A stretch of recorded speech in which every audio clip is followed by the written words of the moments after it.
नमस्कार, मी स्नेहा. आपण पाहत आहे पुढारी न्यूज. आमच्या पुढारी आयकन्सच्या विशेष कार्यक्रमामध्ये आपलं स्वागत. आज आपण नवग्रहांचे जीवनावर कसे काय परिणाम होतात याविषयी जाणून घेणार आहोत आणि त्यासाठी आपल्या पुढारी न्यूजच्या स्टुडिओमध्ये आलेले आहेत सुप्रसिद्ध ज्योतिष आणि वास्तुतज्ञ डॉक्टर विजय साटोरीकर. सरांचं स्वागत करूया.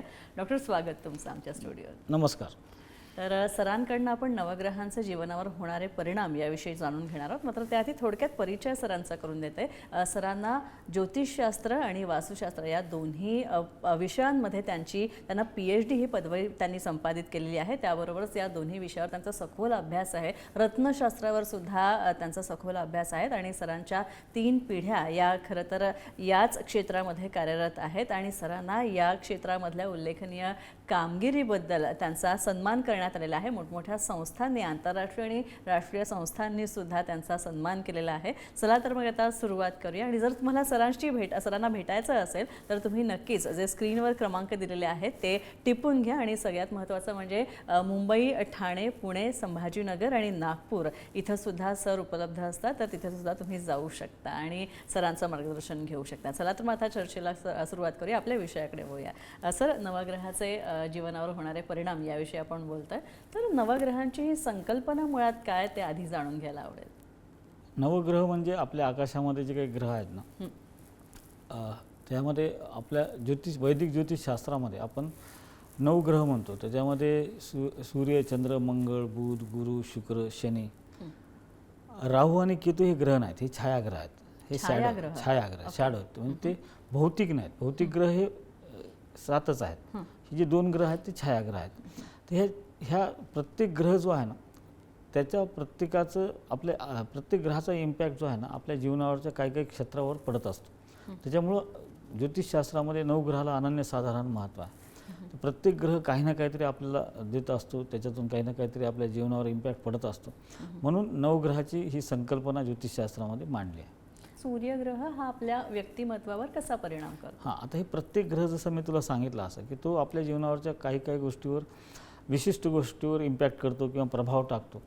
तर सूर्याचं महत्त्वाचं आहे कारकत्व, ते म्हणजे ते नेतृत्व गुण त्याच्यामध्ये आहेत. त्याच्यामध्ये प्रेझेंटेशन आहे, आत्मज्ञान आहे आणि आत्मसन्मानासाठी तो फार महत्त्वाचा आहे.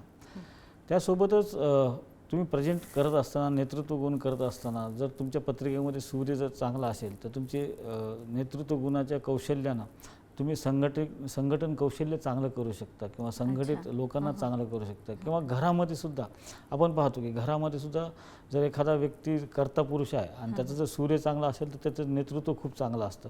कारण तो सगळ्यांना आपल्या अंडरमध्ये ठेवून सगळ्यांकडून व्यवस्थित हँडल सगळ्यांना करून काम करून घेत असतो. एखादा बॉस जर त्याच्या पत्रिकेमध्ये सूर्य चांगला असेल तर तो टीम चांगली लीड करतो आणि टीमकडून काम चांगल्या प्रकारे काढून पण घेतो.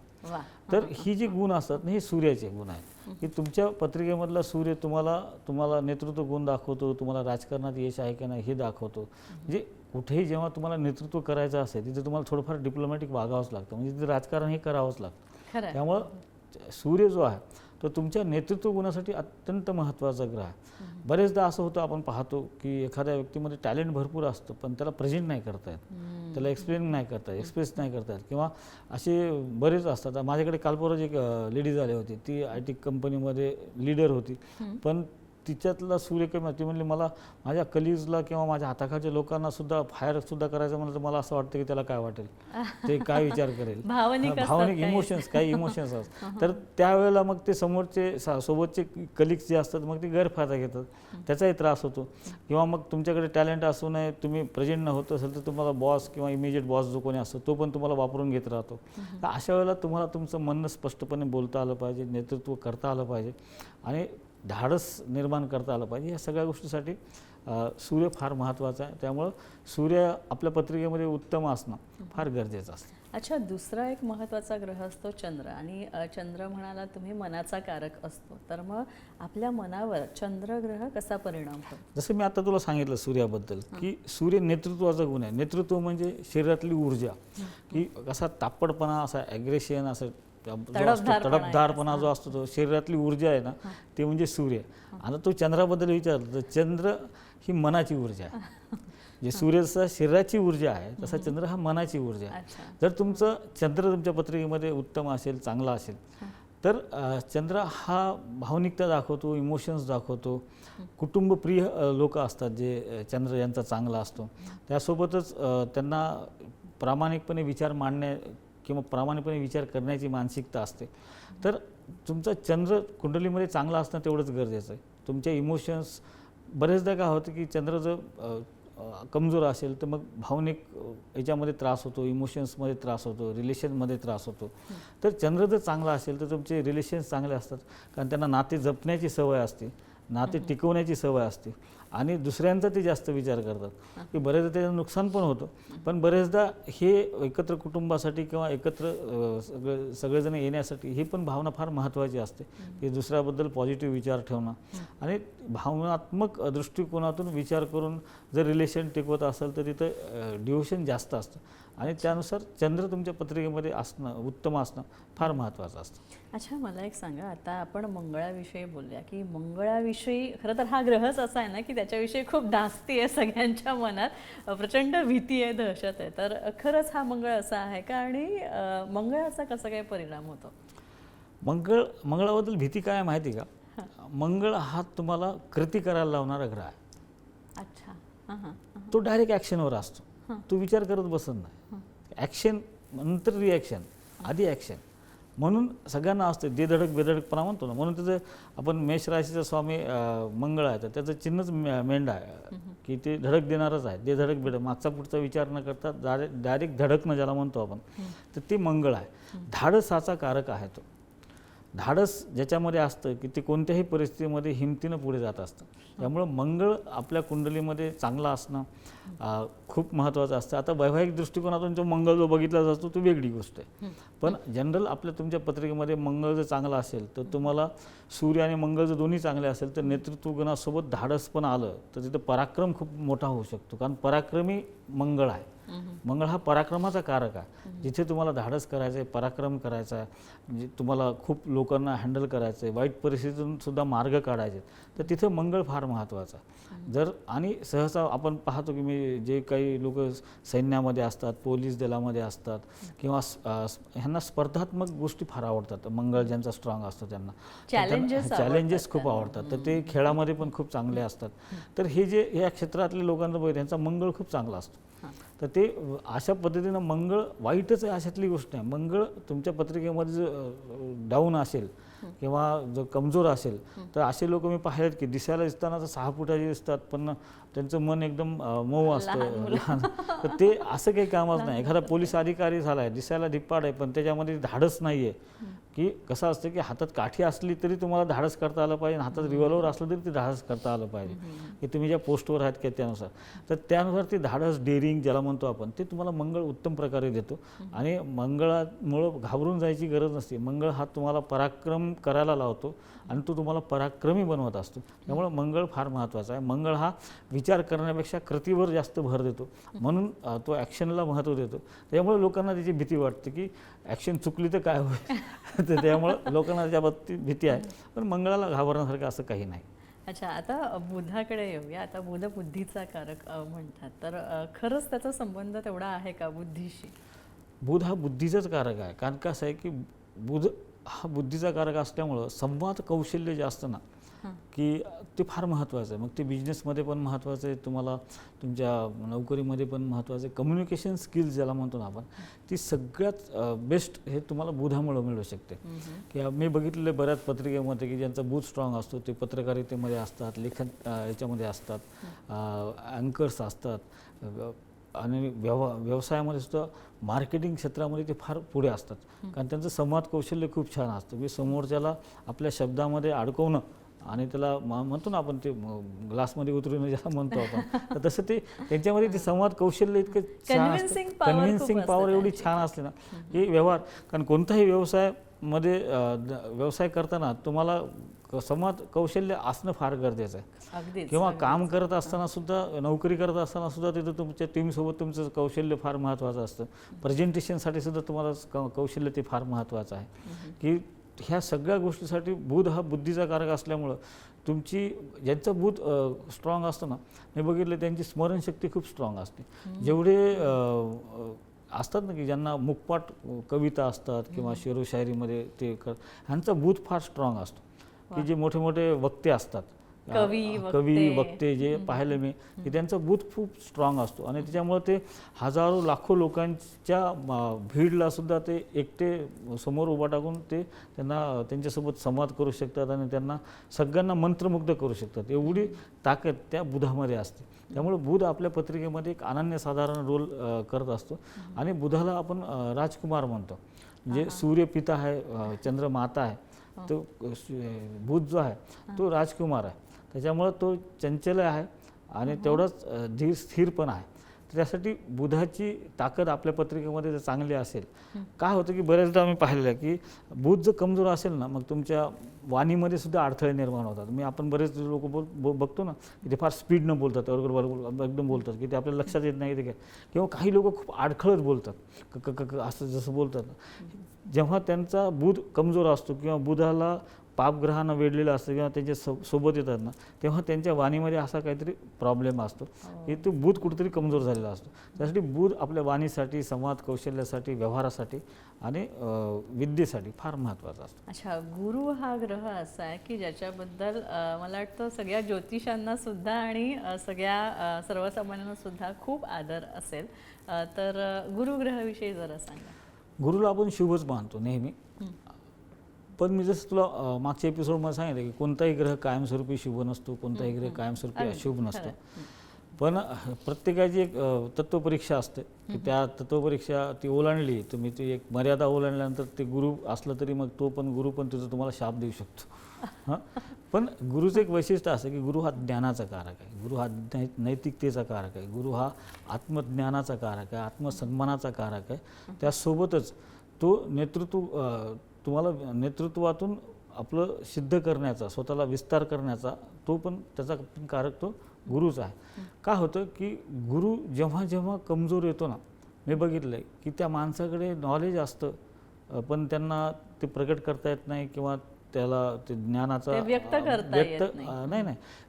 तो गुरु काय करतो की तुमच्याकडे नॉलेज आहे पण त्याच्यावर तुमचाच विश्वास नसतो जेव्हा गुरु कमजोर असतो. की तुमच्याकडे सहसा आध्यात्मिक क्षेत्रामध्ये मी जेवढे लोक बघितले ना, त्यांचा गुरु खूप चांगला असतो. की आध्यात्मिक क्षेत्रातले असतील किंवा त्यांच्या व्यवसायाचा विस्तार खूप मोठा झालेला आहे किंवा फार मोठ्या पदावर असून ते फार ब्रॉड माइंडेडली विचार करतात. छोट्यातल्या छोट्या म्हणजे एखादा कंपनीचा बॉस आहे तर तो आपल्या गेट कीपरपासून तर ते आपल्या CEO पर्यंत सगळ्यांचा विचार करणारा जो व्यक्ती असतो, तेवढं वैचारिक विस्तारता ज्याला म्हणतो ना आपण, आणि विचारांची आणि निर्णयाची. कारण गुरु जर तुमचा चांगला असेल ना, तुमचे निर्णय चुकत नाहीत. म्हणजे ती एक निर्णयाची प्रगल्भता असते. आणि गुरु कसा आहे की गुरु पैसा तर देतोच, पण तो पैसा यूज कसा करायचा ह्याचं नॉलेज खूप देतो. पैसा देणं आणि ते यूज कसं करायचं, गुरु हे फार महत्त्वाचं आहे. गुरु जर तुमच्याकडे चांगला असेल तर तुमचं नुकसान नाही होणार कुठेच, कारण तुमची प्लॅनिंग, तुमचं नियोजन आणि तुमचे जे इन्व्हेस्टमेंट असतील त्या प्रॉपर पद्धतीने होतील, त्याच्यातून तुम्हाला काही तिथे नुकसान होणार नाही. त्यामुळं विस्तारासाठी, तुमच्या प्रगतीसाठी, दूरदृष्टीसाठी आणि ज्ञान आत्मसात करण्यासाठी हा गुरुग्रह आपल्या कुंडलीमध्ये स्ट्रॉंग असणं फार महत्त्वाचं असतं. अच्छा, आता आपण शुक्राविषयी थोडंसं जाणून घेऊया. शुक्र ही ग्रह फार असा म्हणजे त्याच्याकडे फार किंवा लाडका असा ग्रह म्हणून बघितलं जातं, तर त्याविषयी जरा. जसं लक्ष्मी सगळ्यांची लाडकी तसं शुक्र पण सगळ्यांचा लाडका. पण शुक्र जो आहे ना ग्रह, शुक्र हा ऐश्वर्याचा कारक आहे, सौंदर्याचा कारक आहे, प्रेमाचा कारक आहे, रोमांसचा कारक आहे. ह्या सगळ्या जरी गोष्टी असल्या तर शुक्र तुमच्या पत्रिकेमध्ये स्ट्रॉंग असेल तर तुम्हाला सगळ्या गोष्टीचा उपभोग घेता येतो. म्हणजे तुमच्याकडे सगळं काही आहे आणि तुमचा शुक्र जर कमजोर असेल तर तुम्हाला उपभोग नाही घेता येणार. हे तुमच्याकडे मर्सिडीज आहे पण शुक्र जर तुमचा कमजोर असेल तर तुमचा मूडच होणार नाही बाहेर फिरण्याचा. मग तुमच्या घरी सगळं आहे पण तुम्हाला ते AC वारं सहन नाही होणार, तर AC बंद ठेवावं लागेल. मग शुक्र कमजोर असेल तर शुक्र समजा तुमच्या अष्टमात असेल तर तुम्हाला आजारपणामुळं सगळ्या गोष्टीचा उपभोग घेता येणार नाही. ह्या अनेक गोष्टी असतात की पण शुक्र जर तुमच्या पत्रिकेमध्ये चांगला असेल तर तुम्हाला जगातल्या सर्व सुखापाशी तो नेऊन ठेवतो. आणि ती सगळी सुख उपभोगू देतो. पण शुक्र जर कमजोर असेल तर तुमच्या हातात असलेले सुखसुद्धा तुम्हाला उपभोगता येत नाही. त्यासाठी शुक्र तेवढाच महत्त्वाचा ग्रह आहे. कारण मी म्हणलं नाही, प्रत्येक ग्रह आहे ना आपल्या जीवनावर कुठे ना कुठेतरी प्रभाव टाकतात. प्रेमासाठी शुक्र कमजोर असेल तर मग तुमच्या नातेसंबंधावर त्याचा इम्पॅक्ट येणार, रिलेशनवर त्याचा इम्पॅक्ट येणार, पती पत्नीच्या नात्यावर त्याचा इम्पॅक्ट येणार, प्रेमावर तुम्हाला जे प्रेम देणारा व्यक्ती असतो किंवा तुम्ही जे प्रेम करणारे ज्या व्यक्तीवर प्रेम करता ती व्यक्ती असेल त्या नात्यावर दुरावा निर्माण होतो. असे अनेक प्रश्न निर्माण होऊ शकतात. पण त्यासाठी जर शुक्र तुमचा स्ट्रॉंग असेल तर तुम्हाला मनासारखा लाईफ पार्टनर मिळतो, मनासारख्या इच्छा पूर्ण होतात, म्हणजे अपेक्षेपेक्षा जास्त मिळतं. तुम्ही सायकल मागितली तुम्हाला स्कूटी मिळते, तुम्ही स्कूटी मागितली तुम्हाला 4 व्हीलर मिळते. हे ज्या गोष्टी आहेत ना, हा शुक्र जो आहे ना तो तुम्हाला देत राहतो आणि तो त्याचा उपभोग पण घ्यायला शिकवतो.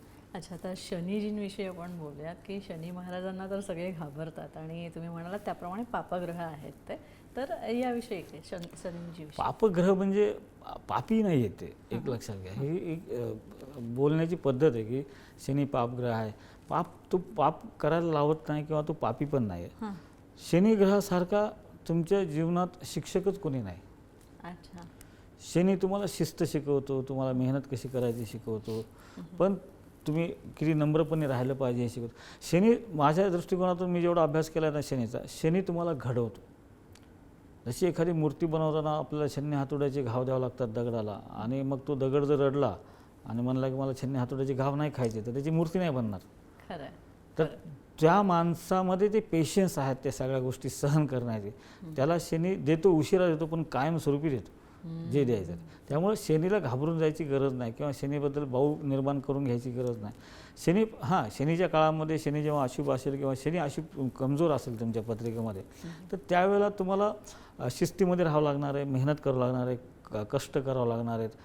अपेक्षा तुम्ही ज्या रिझल्टची करताय त्यासाठी पेशन्स ठेवावं लागणार आहेत की एकदमच तो देणार नाही, तो मला तो हळूहळू देईल, उशिरा देईल, पण कायमस्वरूपी देणार आहे. त्यासाठी पेशन्स जर तुमच्याकडे असतील, तुमच्याकडे जर नम्रता असेल, तुमच्याकडे शिस्त असेल, तुमच्याकडे मेहनत करण्याची मानसिकता असेल, तर शनी तुम्हाला आयुष्यात काहीच कमी पडू देत नाही. शनी जेवढं देतो ना तेवढं, कारण शनी हा अनुभवानं देतो. शनी सरप्राईजली नाही देत काहीच गोष्टी, तो तुम्हाला कष्ट करायला लावतो, मेहनत करायला लावतो, त्याची जाणीव करून देतो, नंतर मग तुम्हाला देतो. मग त्याची किंमत खूप असते, कारण ते कष्टानं मिळवलेलं असतं. पण आयतच आपण मेहनत न करता मला त्याची किंमत नसते. तसा हा शनी जो आहे तो तुम्हाला कष्टानं देतो, पण त्यानं दिलेली प्रत्येक जी गोष्ट तुमच्या जीवनात असते ती तुमच्यासाठी फार महत्त्वाची असते आणि ती कायमस्वरूपी असते. अच्छा, आता राहू केतू यांना तुम्ही मागच्या काही एपिसोड्समध्ये म्हणलात की छायाग्रह आहेत हे, तर राहू केतू असं म्हणतात की ज्यांच्या जीवनात येतात तर त्यांची एक प्रकारे अधोगती सुरू होते, तर हे खरं आहे का? असं काही नसतं. जसं मी सांगितलं ना की कोणताही ग्रह कायमस्वरूपी अशुभ नसतो किंवा शुभ नसतो. महत्त्वाचं काय, राहू आणि केतूबद्दल बऱ्याच मतांतरे आहेत. पहिली गोष्ट सगळ्यात महत्त्वाची की राहू जो आहे ना तो राहू प्रचंड महत्त्वाकांक्षी आहे. आता राहू आणि केतू काय आहेत हे सांगतो. राहू आणि केतू काय की एकाच राक्षसाचं एक धड आहे आणि एक चेहरा आहे. अगदी. तर चेहऱ्याच्या मानाच्या वरच्या भागामध्ये मेंदू आहे, खालच्या भागामध्ये मेंदू नाही आहे. तिथे विचार नाहीत, तिथे दृष्टी पण नाही, डोळे पण नाहीत, बोलण्यासाठी ओठ पण नाहीत. तर ते राहूकडे आहे, ते केतूकडे नाही आहे. तर राहू काय करतो की राहू तुम्हाला डोकं आहे ना त्याच्याकडे आणि तो राक्षसी डोकं आहे, मग तो प्रचंड महत्त्वाकांक्षी असतो. हे माझं, ते माझं, मला म्हणजे आपण ॲम्बिशियस जे लोक असतात ना त्यांचा राहू फार चांगला असतो. ते आणि राहू परदेश गमन, टेक्नॉलॉजी याच्यामध्ये फार पुढे नेतो. पण तो सरप्राईजली रिझल्ट देतो. तो सातत्यानं रिझल्ट देत नाही किंवा मेहनत करून प्लॅनिंग तुम्ही जर करत असाल तर त्याचा रिझल्ट नाही देणार. तो सरप्राईजली तुम्हाला त्याची यश मिळतं. आणि केतूचं जसं नाही. राहू कसं आहे की तुम्हाला बाह्य गोष्टीमध्ये तुमचं काय आहेत इंटरेस्ट ते दाखवतो. आणि केतू तसं नाही. केतू हा वैराग्याचा कारक आहे, केतू हा आत्मज्ञानाचा कारक आहे. तो तुम्हाला अंतर्मुख करतो स्वतःमध्ये. राहू जसं बाहेरचं जग ओळखायला शिकवतो ना तसं केतू जो आहे तो आपलं जग अंतर्मनातलं जे काही जग आहे तो शिकवतो. ते कसं आहे काय नाही, म्हणजे आत्मज्ञान ज्याला म्हणतो त्यासाठी केतू फार महत्त्वाचा. त्यामुळे राहू आणि केतू वाईटच असतात असे नाही, पण ते ज्या परिस्थितीमध्ये गोचरीमध्ये भ्रमण करतात त्यानुसार आपल्याला त्याचे फळ मिळत असतं. अच्छा, राहू केतू या छायाग्रहांचा आपल्या वैवाहिक जीवनाशी किंवा वैवाहिक आयुष्याशी काही संबंध आहे का आपल्या? कसं असतं की आपण पाहतो की एखाद्याचा संसार खूप चांगला चालू असतो आणि अचानकच त्याला नजर लागल्यासारखं होतं ना, की दोघांमध्ये वादविवाद झाले, वैचारिक मतभेद निर्माण झाले. तर अशा वेळेला राहू जेव्हा सप्तमातून भ्रमण करत असतो, अशी ती वेळ असते की त्यावेळेस राहू त्यांना सरप्राईजली दोघांमध्ये काहीतरी तिसरा व्यक्ती तरी येतो किंवा काहीतरी असे प्रॉब्लेम होतो. त्याच्यामुळे राहू केतूमुळे थोडे वैचारिक मतभेद निर्माण होऊ शकतात. पण कायमस्वरूपी राहूमुळं वाईटच होतं किंवा केतूमुळे वाईट होतं असं काही नसतं. जेव्हा एखादा ग्रह कमकुवत असतो तर काय त्याचा काय परिणाम होतो? एखादा ग्रह कमजोर आहे समजा, तर त्याचा अर्थ त्याचा रिझल्ट आपल्याला मिळणार नाही असं नसतं. ते तुम्हाला जाणीव करून देत असतं की तुम्ही तुमच्या जीवनात कोणत्या गोष्टीकडे तुम्ही कोणत्या क्षेत्रावर तुम्ही फोकस केला पाहिजे, तुम्ही लक्ष दिलं पाहिजे. ती तुमची कमजोर बाजू आहे. समजा तुमचा जर शनी खराब असेल तर तुम्ही समजायचं की तुमच्या रुटीन लाईफमध्ये तुम्हाला शिस्त आणण्याची फार गरज आहे, मेहनत करण्याची खूप गरज आहे. तर ते करण्याचा तुम्ही प्रयत्न केला पाहिजे. गुरु जर असेल तर तुम्हाला तुमची जो विस्तार करायचा आहे, प्रगती करायची, नवीन डिसिजन्स घ्यायचे चांगले, तर त्यासाठी गुरु फार महत्त्वाचा असतो. तर तुम्ही ते विचार करताना गुरु खराब असेल तर निर्णय घेताना काळजीपूर्वक निर्णय घेतले पाहिजेत, घाईमध्ये निर्णय घेतले पाहिजेत, घाईमध्ये निर्णय घेतले नाही पाहिजेत. ह्या गोष्टीचा पण कोणताही ग्रह जेव्हा कमजोर येतो ना, तर जसं मंगळ कमजोर असेल तर तुमच्यातलं धाडस कमी होऊन जाईल, डेअरिंग कमी होऊन जाईल. सूर्य कमजोर असेल तर तुम्हाला एक नेतृत्व गुण कमी असतील, आत्मविश्वास कमी असेल, ह्या सगळ्या गोष्टी होतात. तर त्या कमजोर असण्यामागचं दिसण्यामागचं उद्देश हा असतो की तुम्ही त्या गोष्टीवर फोकस केला पाहिजे. जर तुमचं आत्मबल कमी आहे तर तुम्हाला थोडं ध्यानधारणा करावं लागेल, जेणेकरून तुमचं आत्मबल वाढेल. तुमच्यामध्ये डेअरिंग कमी असेल तर तुम्हाला काही गोष्टी करावं लागतील की त्याच्यामुळे तुम्हाला काही इग्नोरन्स वाढवावं लागेल आणि स्वतः पॉझिटिव्ह व्हावं लागेल. किंवा तुमचा चंद्र कमजोर असेल तर तुम्हाला भावनिक त्रास होईल, मानसिक त्रास होईल, तर तुम्हाला मन कठोर करावं लागेल. तर ह्या गोष्टी ते सुचवत असतात. त्यामुळे त्याला घाबरून जायचं नसतं. जर कमजोर ग्रह असेल तर त्याची वाढण्यासाठी तुमची कर्मामध्ये, तुमच्या रुटीन लाईफमध्ये तुम्ही काय काय चेंज करू शकता याच्यावर जास्त फोकस केला. वा डॉक्टर, अत्यंत सुंदर माहिती खरं तर सगळ्या ग्रहांविषयी तुम्ही दिलीत. मात्र येणाऱ्या काही काळामध्ये आपण डॉक्टरांकडनं अपेक्षा करतो की आणखी या प्रत्येक ग्रहाविषयी खरं तर आम्हाला माहिती मिळावी. तर या सगळ्या येणाऱ्या एपिसोडची वाट तुम्ही सुद्धा पहा. मात्र हा एपिसोड तुम्हाला कसा वाटला ते नक्की कळवा. आणि सगळ्यात महत्त्वाचं म्हणजे जर तुम्हाला डॉक्टरांचं मार्गदर्शन हवं असेल तर तुम्ही नक्की जे स्क्रीनवर संपर्क क्रमांक दिलेले आहेत त्याच्यावर संपर्क साधा. आणि एक गोष्ट लक्षात घ्या की तुम्हाला अपॉइंटमेंट मात्र आधी घ्यावी लागेल. अपॉइंटमेंट घ्यायला विसरू नका. डॉक्टर नक्कीच तुम्हाला योग्य ते मार्गदर्शन करतील. डॉक्टर, तुम्ही इथे आलात त्यासाठी खूप खूप आभार तुमचे. धन्यवाद. यानंतर इथेच थांबतो. पाहत राहा पुढारी न्यूज. नमस्कार.